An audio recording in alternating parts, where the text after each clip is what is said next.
Have you ever felt that nagging suspicion that you're meant for something more?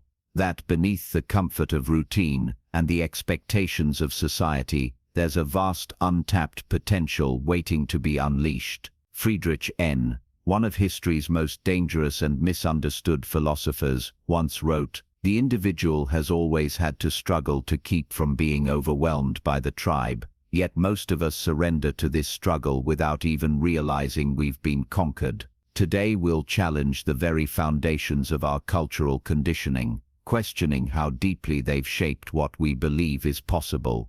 Nietzsche's philosophy is a beacon for those who feel suffocated by convention yet struggle to articulate an alternative.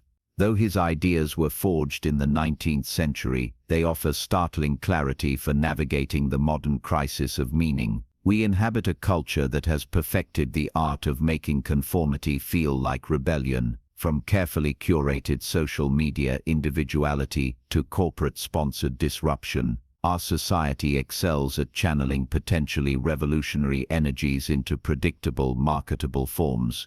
Nietzsche identified this domestication of human potential over a century ago in his analysis of what he termed herd morality. Contrary to popular misinterpretations, Nietzsche's critique wasn't a rejection of morality itself, but an examination of its origins and functions.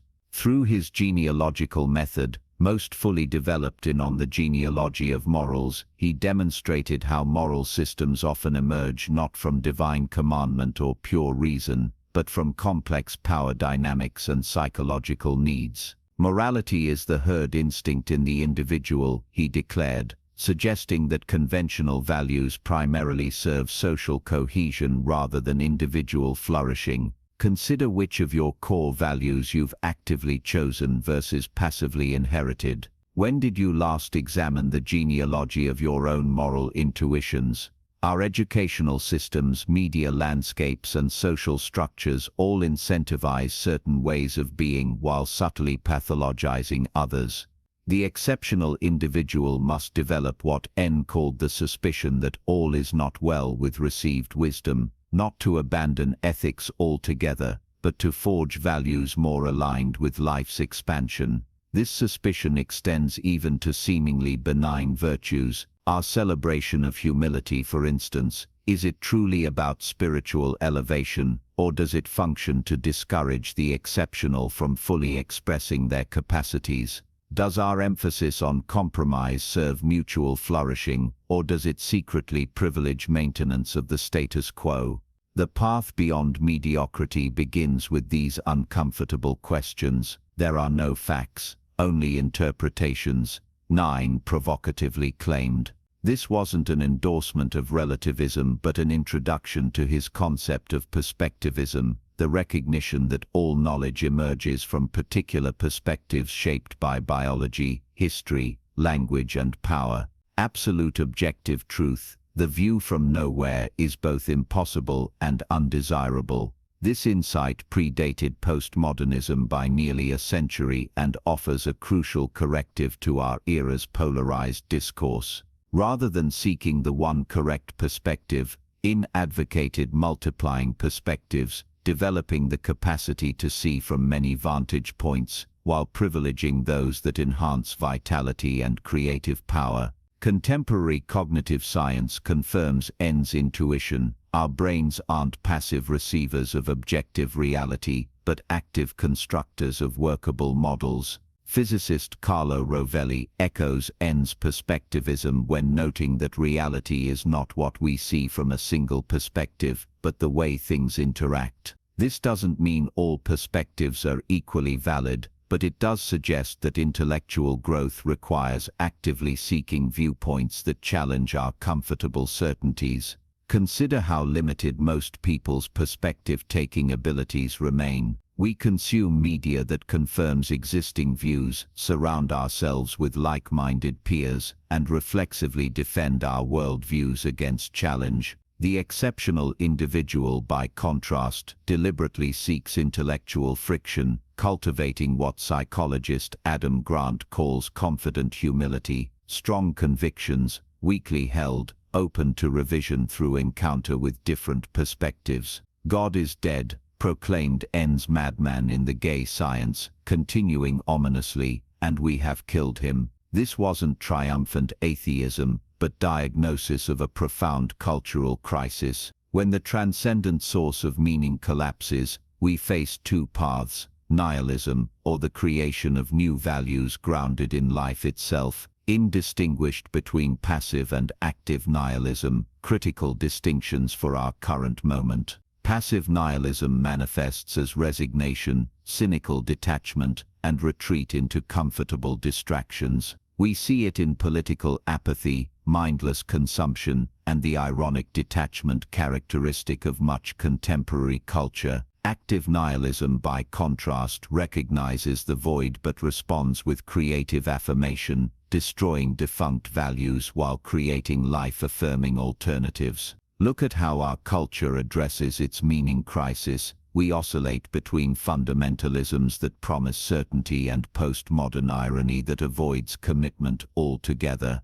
We fill the void with consumerism, technological distraction, or tribal identifications. Silicon Valley executives promote disruption while carefully preserving existing power structures. Politicians invoke tradition while serving novelty. These are symptoms of what philosopher Charles Taylor calls the malaise of modernity, our struggle to establish meaning after the death of God.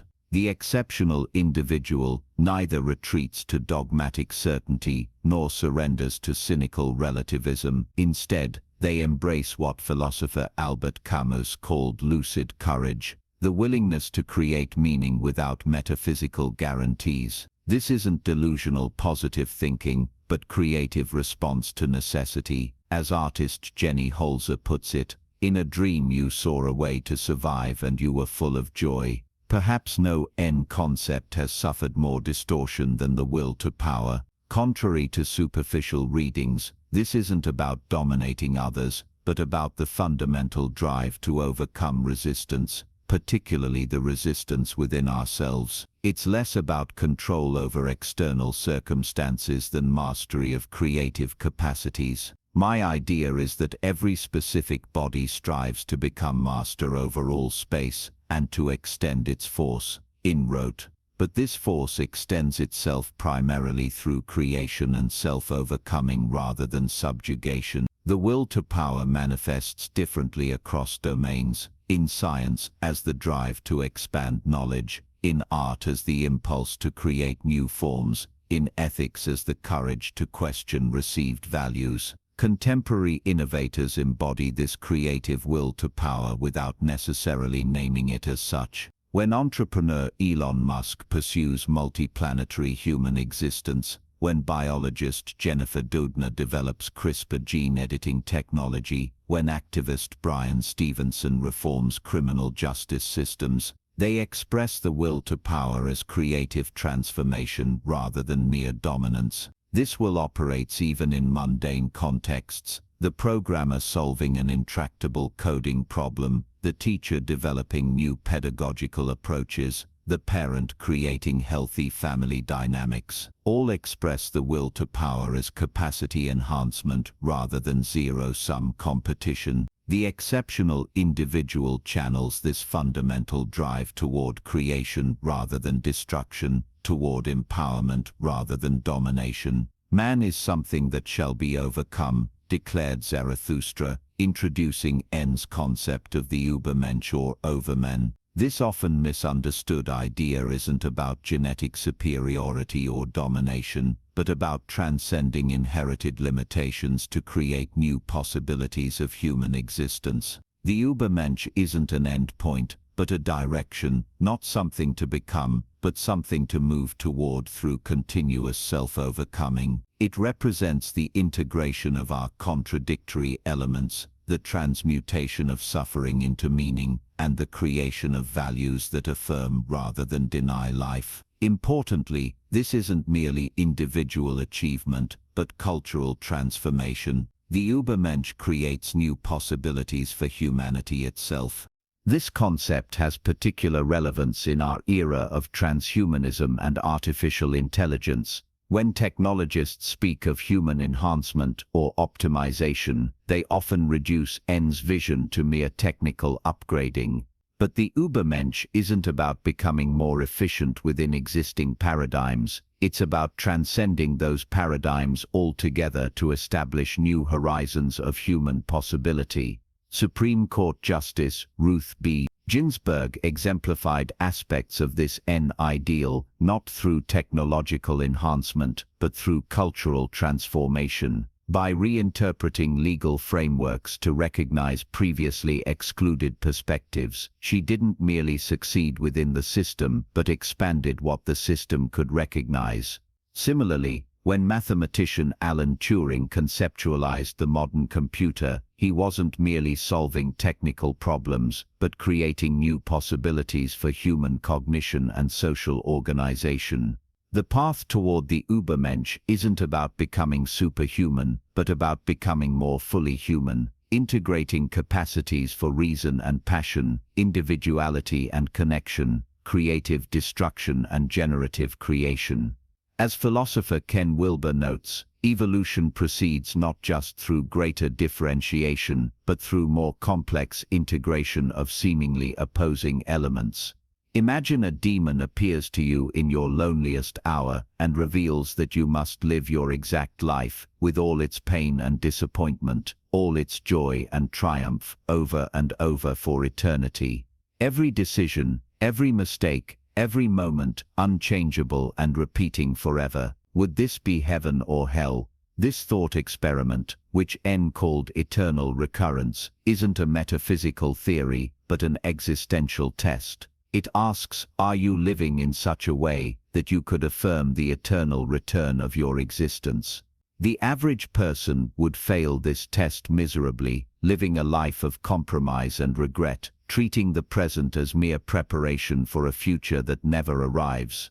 Silicon Valley entrepreneur Naval Ravikant, influenced by Neon thinking, suggests that the way to find happiness is to create a life that you don't need to take a vacation from. This captures the spirit of eternal recurrence, creating a life aligned with your deepest values, a life you could willingly relive eternally. Consider your daily routine through this lens. How many moments would you enthusiastically relive eternally? How many choices express your authentic desires rather than your fears or external expectations? The answers reveal how much of your life you're truly living and how much you're merely enduring. The exceptional individual transforms endurance into joyful affirmation by creating a life they could will to return eternally. Closely related to eternal recurrence is N's concept of amor fati, the love of fate. My formula for greatness in a human being, he wrote, is amor fati, that one wants nothing to be different, not forward, not backward, not in all eternity, not merely bear what is necessary, but love it.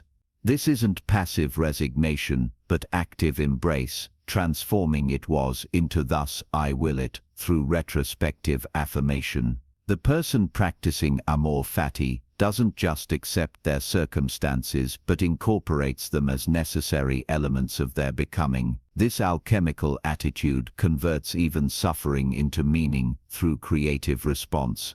We see this principle operating in diverse domains. When physicist Stephen Hawking transformed his physical limitations into focus for theoretical breakthroughs, when author Toni Morrison converted historical trauma into literary revelation, when entrepreneur Resmaa Saujani transformed her electoral defeat into the founding of Girls Who Code, they practiced amor fati by incorporating necessity into purpose. The exceptional individual doesn't waste energy fighting against immutable aspects of existence, but channels that energy toward creative response. They recognize, as psychologist Jordan Peterson observes, that the purpose of life is finding the largest burden that you can bear and bearing it.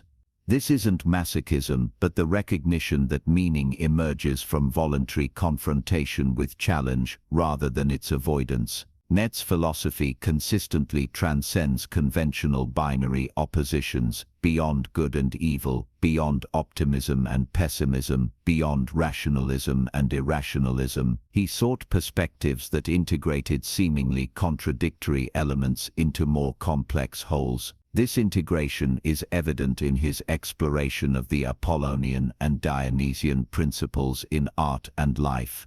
In The Birth of Tragedy, Nietzsche identified two opposing yet complementary forces: the Apollonian drive toward order, individuation, and clarity, and the Dionysian impulse toward ecstatic unity, instinctual wisdom, and creative chaos. Great art and great living emerge not from choosing one over the other, but from their creative tension. Contemporary neuroscience confirms this intuition, revealing that creative breakthroughs often occur through integration of typically segregated neural networks. Psychologist Mihaly Csikszentmihalyi describes flow states, where seemingly opposing mental faculties, focused attention and expansive awareness, cognitive control and spontaneous association, operate in harmony rather than opposition. The exceptional individual cultivates this integration across domains. They balance analytical thinking with embodied knowing, individual excellence with meaningful connection, structured discipline with spontaneous play. They recognize that wisdom lies not in resolving paradoxes, but in holding them productively. As physicist Niels Bohr noted, the opposite of a profound truth may be another profound truth. How might Nietzsche's philosophy transform your actual life in our contemporary context? What practical steps might lead towards the extraordinary existence he envisioned? Let's consider three specific applications. First, conduct a genealogical investigation of your values. Take any moral intuition you hold strongly, perhaps about work ethic, relationship commitment, or political conviction, and ask, where did I learn this value? Whose interests does it serve? What would happen if I temporarily suspended it? This isn't about abandoning ethics, but about distinguishing between values that enhance your life and those that constrain it unnecessarily. For example, many professionals internalize the value that responding immediately to emails demonstrates dedication and responsibility. A genealogical examination might reveal this as serving organizational control rather than genuine productivity or well-being. Experimenting with alternative approaches, perhaps batching communications during specific hours, might reveal that the conventional value undermines rather than enhances your effectiveness. Second, practice perspectival thinking in polarized contexts. When encountering viewpoints that trigger immediate rejection, ask what perspective makes this position coherent to those who hold it. What might they see that I'm missing? What historical or experiential factors shape their view? This doesn't require agreeing with perspectives you find problematic, but expands your understanding beyond simplistic dismissal. For instance, in debates about economic systems, both free market advocates and socialist critics offer perspectives that reveal different aspects of complex realities. Rather than seeking the correct position, the exceptional individual extracts insights from multiple frameworks while remaining unattached to any single model. This perspectival flexibility enhances both intellectual understanding and practical effectiveness. Third, apply the eternal recurrence test to digital life. Before posting on social media, ask whether you would willingly have this content return eternally as part of your legacy. Before consuming digital content, consider whether this engagement represents time you'd happily relive indefinitely. This Nyan filter helps distinguish between authentic expression and reactive performance, between enriching engagement and empty distraction. The average social media user reactively seeks validation through performative sharing and compulsive consumption. The exceptional individual approaches digital platforms with intentionality, using them as tools for genuine connection or creative expression, rather than sources of validation or distraction. They create digital habits they could affirm eternally, rather than those they'll regret temporarily. Mass philosophy, for all its brilliance, isn't without limitations or critics.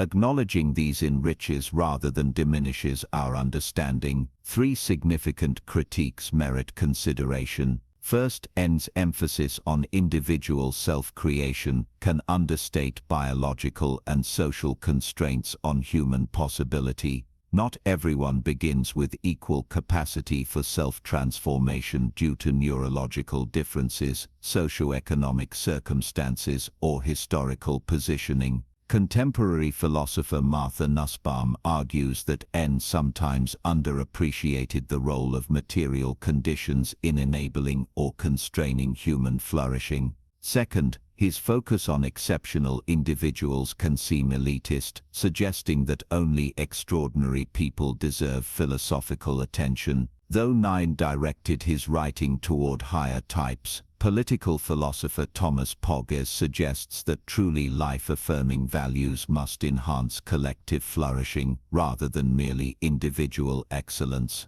A contemporary application of N might ask how exceptional individuals can create conditions that expand possibilities for all. Third, some critics argue that N's rejection of absolute truth potentially undermines the foundation for his own claims. If all perspectives are interpretations rather than objective descriptions, on what basis can we judge some interpretations superior to others? Philosopher Jürgen Habermas suggests that without some normative standards beyond perspectival preference, Nine philosophy risks collapsing into mere aesthetic preference rather than substantive ethical guidance.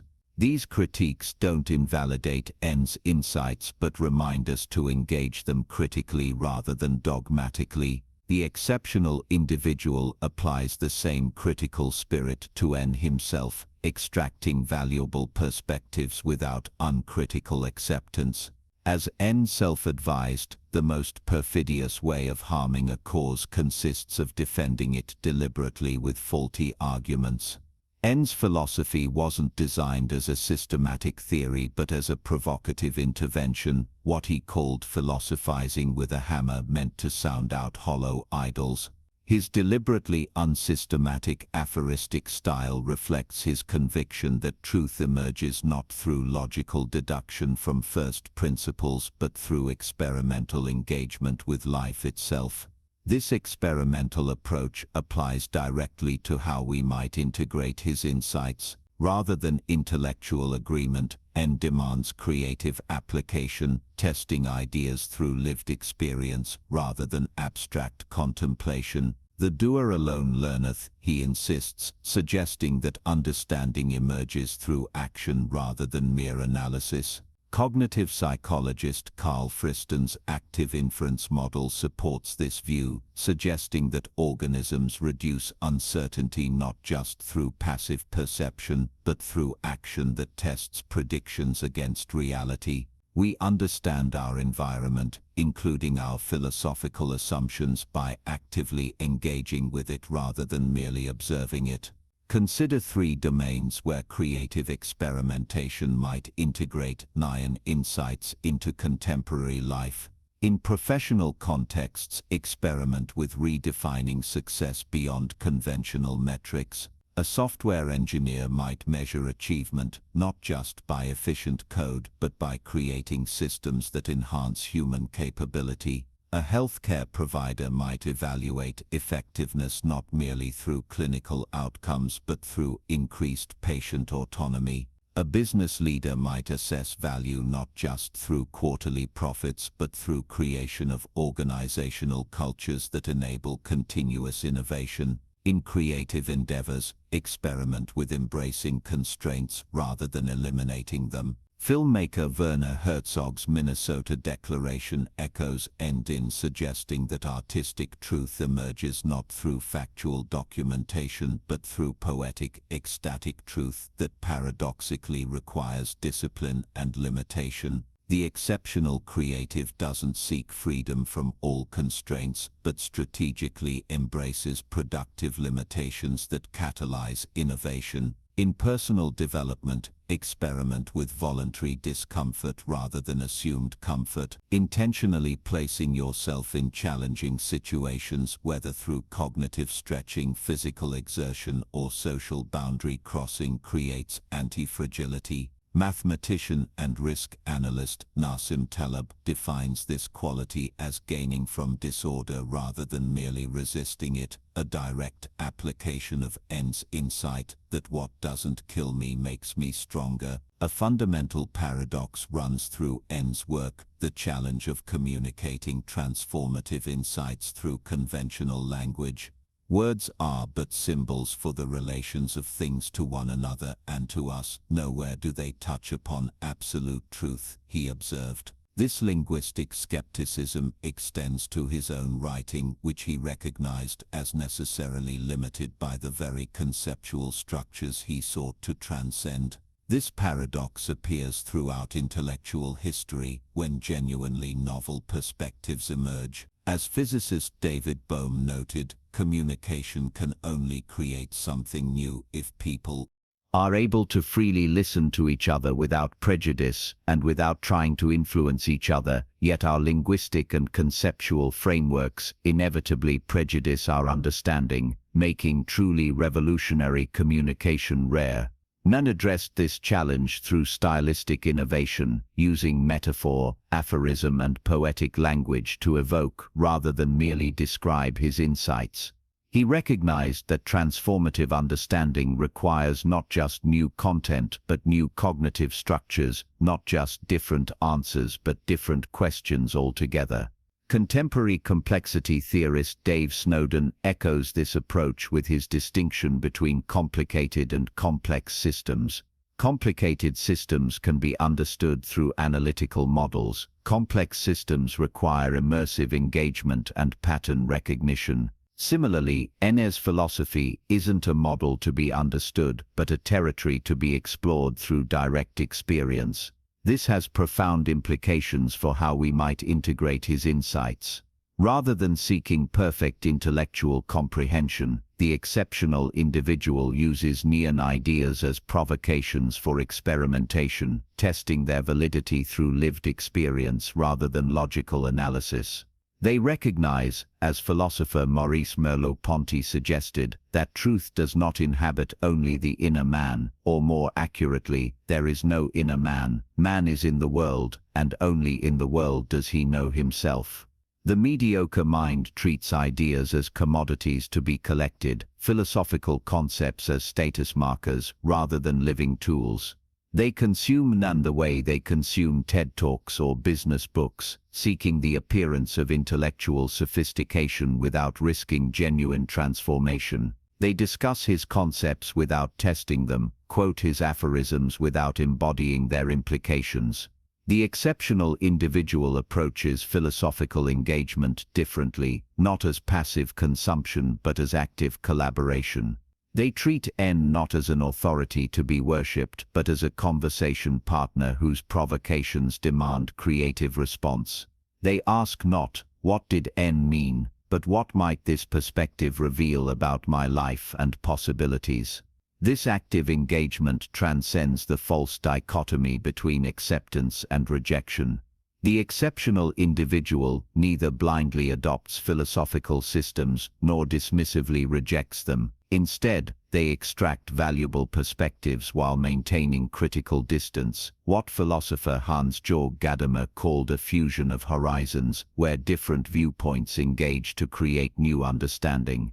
This approach applies to philosophical engagement generally, whether encountering Eastern contemplative traditions, contemporary complexity theory, or ancient Stoicism. The exceptional individual extracts perspectives that enhance vitality while resisting dogmatic attachment to any single framework.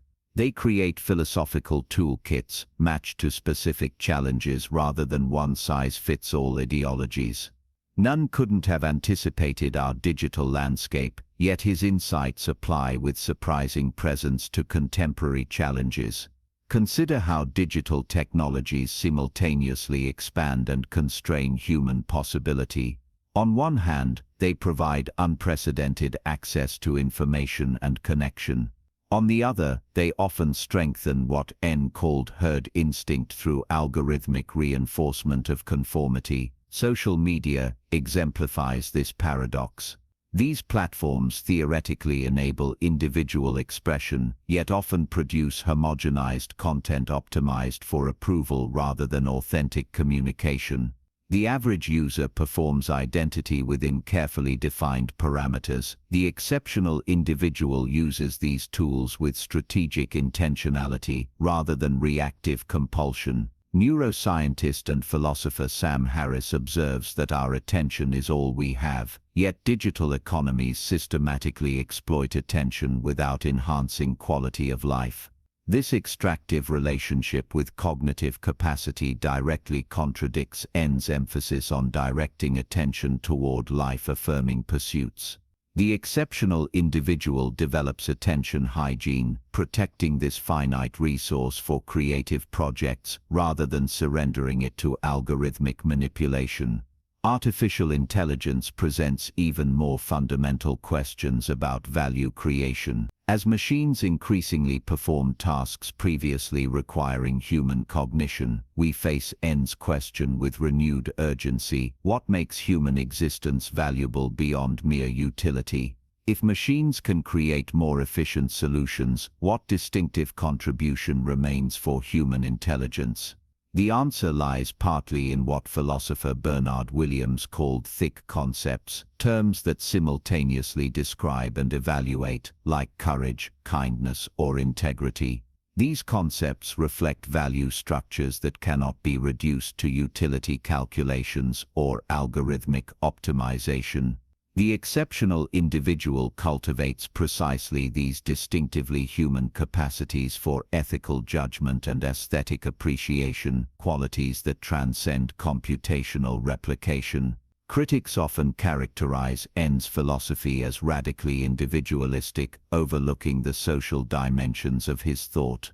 While he certainly privileged individual excellence over collective conformity, he also recognized that cultural transformation requires more than isolated personal development. The creation of new values isn't merely private reimagining, but public articulation of alternative possibilities. Contemporary philosopher Peter Sloterdijk extends this insight through his concept of anthropotechnics, deliberate practices through which humans shape themselves and their societies. These practices aren't solitary but inherently social, transmitted through what he calls vertical tensions that pull individuals toward exemplary possibilities demonstrated by others. This perspective transforms how we might understand exceptional lives. The truly exceptional individual doesn't merely achieve personal excellence but creates cultural spaces where others can develop their distinctive capacities. They function as what sociologist Malcolm Gladwell terms connectors, nodes that bring diverse perspectives into creative contact, catalyzing innovation beyond what isolated individuals could achieve. Consider how this operates in transformative movements. When activist Tarana Burke initiated what became the #MeToo movement, when environmentalist Wangari Maathai launched the Green Belt movement, when technologist Tim Berners-Lee developed the World Wide Web, they didn't just express individual excellence but created infrastructures enabling broader transformation. They embodied what anthropologist Arjun Appadurai calls the capacity to aspire, the ability to imagine and articulate alternative futures that expand collective possibility. As we conclude this exploration of N's path beyond mediocrity, we return to the fundamental question with which we began: how might we rise above the comfortable constraints of conventional existence toward more extraordinary possibilities? This question remains as urgent today as when N first posed it, perhaps even more so in our age of algorithmic conformity and environmental precarity. The exceptional individual recognizes that this question has no final answer but requires continuous renewal through creative response to changing circumstances. They approach life not as a problem to be solved but as an artwork to be created, not through grand gestures but through consistent cultivating of greater aliveness across ordinary moments. This artistic approach to existence transcends simplistic self-improvement frameworks. It's not about becoming more productive within existing paradigms but about questioning the paradigms themselves. It's not about optimizing for conventional success but about redefining success to align with authentic values. It's not about achieving static perfection but about embracing continuous becoming. The 13th century Persian poet Rumi captures this Nean spirit in his observation that what you seek is seeking you. The extraordinary life isn't something we construct through willpower alone but something we uncover through attentive response to what already calls us toward greater possibility. The exceptional individual develops receptivity to this calling alongside the courage to follow it despite social pressure toward conventional paths. I leave you with an invitation rather than a conclusion. Consider what aspects of your life might transform through creative questioning rather than habitual acceptance.